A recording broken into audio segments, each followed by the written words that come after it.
My little brother was very good at a few things from a very young age. The first thing he was really good at was making everybody laugh without trying. Like the one time I told him he should have a little bit of protein after a workout. He got all excited because he thought I said poutine. The second thing he was good at was eating large quantities of food. Come dinner time, it wasn't uncommon for him to out-eat most of the adults at the table. Now, as you may have guessed, as a 5'0" little boy, there is in fact a downside to regularly out-eating full-grown men. At just 11 years old, I could already see that if nothing else changed, my little brother was headed for an adolescent life littered with teasing and unhealthy eating. As his older brother, I wanted to do something about it. As a kinesiology student with an intense interest in nutrition, I knew that I had to do something about it. Initially, I wasn't sure how, but I was determined to find a way. Now, in March of 2013, I broke my leg while I was walking to class, and I slipped on some ice. Yes, that is the whole story. I was walking, there was some ice, poof, broken leg. No lives saved, no purses returned, no cool story to tell. Well, little did I know as I laid there in that quickly melting puddle of ice, waiting for the ambulance to arrive, that this moment would forever change the life of my little brother.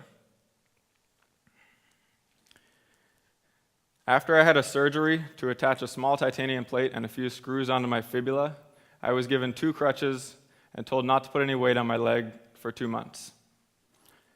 This posed a unique problem, as there was still plenty of snow and ice on the ground, and I still had 2 months left of class spread out over one of the largest campuses in the country. So with that in mind, I made a decision that any other hardworking student in my position would do, and I obviously decided to stop going to classes. Now, with all this free time from studying at home, I had finally figured out how I was going to help my little brother. I knew that what he needed to do was very simple in theory, but very difficult in practice. What he needed to do was change his eating habits. From experience, I knew the things that he needed to change and the things that he didn't. The problem was that communicating this through somebody else would most likely just end up like the childhood game of telephone.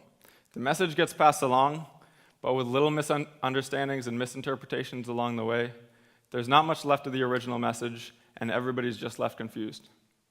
And my little brother's eating habits are left unchanged.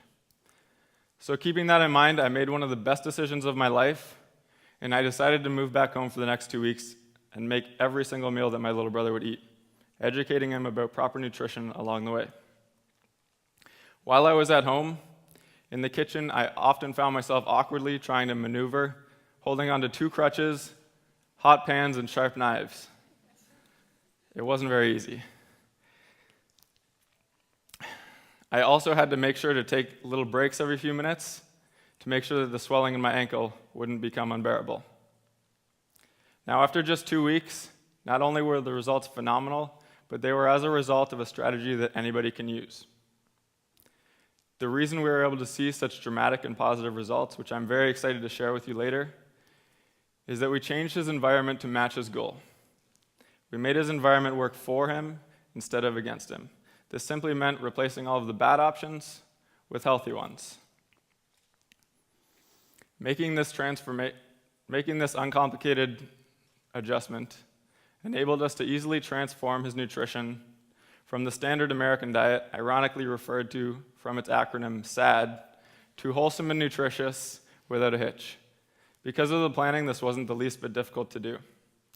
When you remove the unhealthy options, wholesome and nutritious food becomes both Plan A and Plan B. The beauty of this solution is that it takes willpower almost completely out of the equation. Quite simply, if it's not there, you can't eat it. An added bonus to this strategy is that if there's no chips on the counter calling your name, it's likely that you'll just forget about them and completely avoid the feeling of deprivation all at once.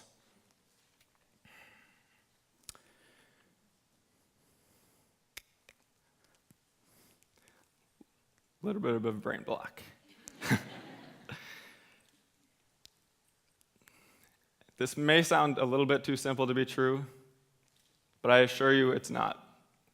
When you remove the barriers to your success, in my little brother's case, unhealthy food, and you pave the way barrier-free, the road to success becomes a much smoother ride. So set up your environment so that it works for you instead of against you. This works well for any goal. For my little brother, I was the environment. I made all of his food, gave him the right snacks, and answered all of his questions. But what would that have looked like if I wasn't there, and how can you make this work for you? Well, to be successful, you have to minimize the difficult decisions being made. Say, for example, you walk out into the lobby, and on the left of those tables is delicious chocolate chip cookies, squares, and everything the like. On the right side is fresh fruit and vegetables, vibrant colors, chopped up nicely, they're crunchy and juicy. Now, you've been sitting in here for 2 hours, so you're starving. You have a choice to make. Should you choose option A on the left, or should you choose the wholesome, nutritious broccoli on the right? Now, given this scenario, I think it would be very hard for most of us to resist the temptation of option A. Now, this is a real-life situation, and it's one that happens all the time.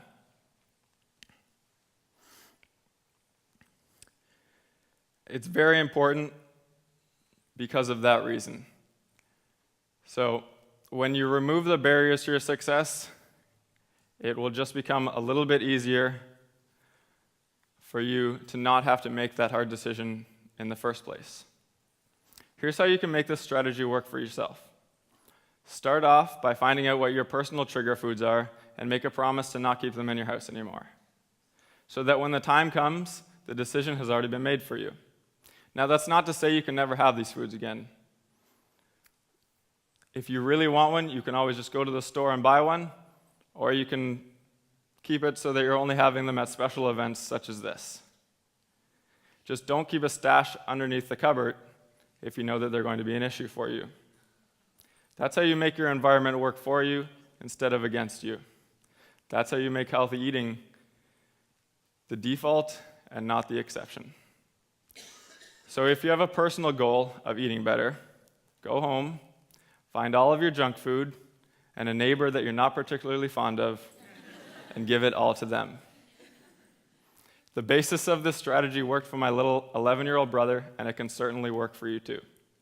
Let me just finish off by sharing the final results of my little brother's lifestyle change. Let me also just point out that I had one main rule that I wanted to follow with the change. At no point did I want my 11-year-old brother to feel hungry or deprived. Here's how that worked out. After the first 7 days, he had lost 5 pounds. After the second week, it was 8 pounds. But it didn't just stop there. I went back to write exams, and he kept going. After 20 days, it was 10 pounds. And by 36 days, he had averaged half a pound a day to top it off at 18 pounds lost.